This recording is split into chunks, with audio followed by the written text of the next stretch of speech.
Hi guys, just a quick update on Balmoral 2D Baseball. I've been putting a couple of screenshots in the Discord, but it doesn't give it justice. It needs to be video. The video will show you a little bit more, and there's a giant loud truck in the background. Don't worry, he's always there, somehow always driving back and forth at all times. Before I get into it, I've got to move this baseball player because he's been bothering me for quite a while. Batter logo, it's inside the version 1.0. I don't like that. Here's the move mode. Let's just move it down out of the way. There we go. Make sure we save scene. So this started in Unity. It moved over to Godot, or Godot, however you pronounce it. Apparently there's something about it. I think it's stuck in my brain as Godot at this point, but it's probably incorrect. So we've got basically three scenes. We've got the main menu. Options button doesn't do anything yet. I have not implemented that. The play button, all it does is take you to the next scene. There's no character customization, anything like that yet. The quit button does take you out of the game. Pretty straightforward. Pretty ugly. I'm not a graphical artist. I'm mainly doing this for hobby, for fun. But that's where the title screen is right now. If we go over to the batting view, again, ugly graphics. I mean, I'm doing the best I can, but I'm just not an artist. I can tell that some of these colors are weird, and the fans look like they're about 200,000 miles away because they're just dots, and there's also a blue spot in each one of these because it's copied and pasted. It's pretty ugly, but that's where we're at right now. You can also see the pitcher.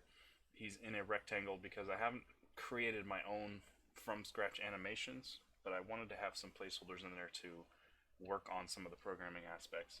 So we have a temporary pitcher animation and a temporary batter animation that are both just cutouts from another game. They will not stay there, they're just temporary. This was a little bit of a project too, the scoreboard down here, getting those things to say strike and ball and show the outs and stuff like that. It's still in progress. In fact, there's a bug still where if you swing sometimes and it's a ball that's pitched, it won't count it as a strike, it'll say ball. But that's just stuff we're working on. Here's the field overhead view. Whenever there's a hit, the ball will fly out here. Now the animation for the ball right now is pretty ugly. It's a work in progress. It started initially with just three animations. One that would be like a line drive to the wall, one a foul ball, and one just a pop fly to the first base side.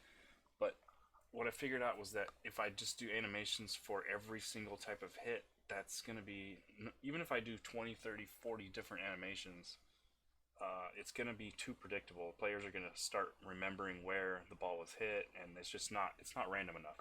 So I've implemented more of a random results type deal, and it's not great, and the animation's ugly, and that's the part I'm kind of still working on right now. But it won't be cool if you don't see where it started. But if you actually run the game, this is what it looks like right now. You hit play. You got the crowd noise. Let me turn that down a little bit, actually. It's pretty loud. Obviously the batter, his animations are choppy. There's only maybe 4 frames there.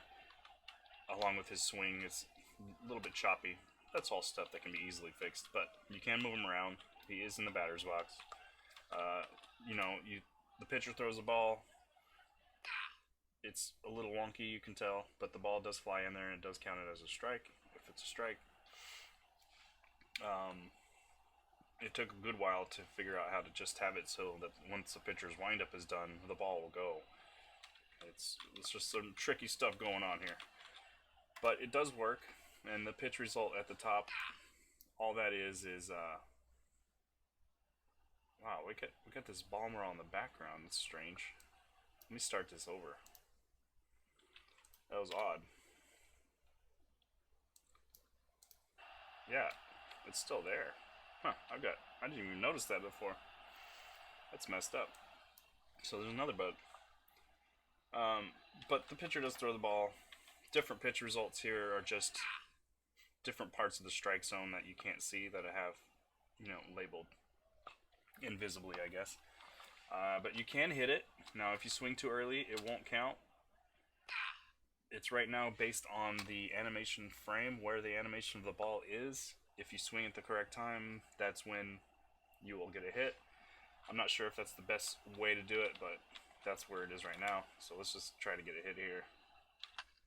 So you can see the animation is really strange, and it keeps on going, and it's just very odd. But the progress here is that it is random.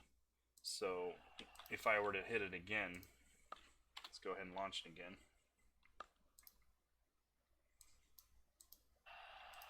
And get another hit. Of course, I'm going to strike out. Ah, that was a fastball right up the middle. Come on, man. There we go. Well, that looks pretty much the same.